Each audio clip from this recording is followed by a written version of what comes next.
Wife's friend says I'm raising a rude child. I think I was defending my son. My wife's friend, who is a teacher, came over for dinner recently. She was talking about work and complaining about parents, administrators, and students. At one point she mentioned she was putting together a lesson about Martin Luther King Jr. for Black History Month. My son is a huge Star Trek fan and chimed in by suggesting she include the fact that MLK Jr. was a fan of the show. In a very patronizing tone, she told him that wouldn't be possible because MLK Jr. died before Star Trek aired. My son politely corrected her and said that MLK Jr. actually watched the show with his daughters. She insisted he was wrong. I stepped in and told her that my son was correct.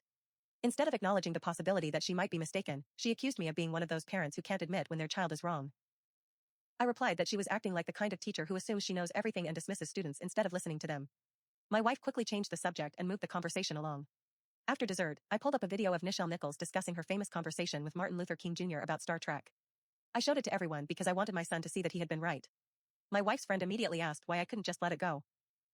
I explained that I didn't want my son to feel embarrassed for sharing knowledge about something he's passionate about, especially when he was actually correct. She responded that I didn't know what it was like to be a teacher.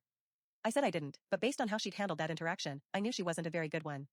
She argued that I'd never seen her teach in a classroom. I replied that I didn't need to because the way people treat others outside work usually says a lot about how they treat them at work. The evening ended awkwardly. Now she has canceled plans to watch fireworks with us and told my wife she isn't coming because I'm a nasty person who encourages my child to be disrespectful. My wife thinks I crossed the line when I brought the subject back up after she had already changed it. She says I could have shown my son the video later in private and taught him that not every disagreement needs to be won. I think it's important that my son knows his parents will stand up for him when he's unfairly dismissed, especially by an adult who was wrong.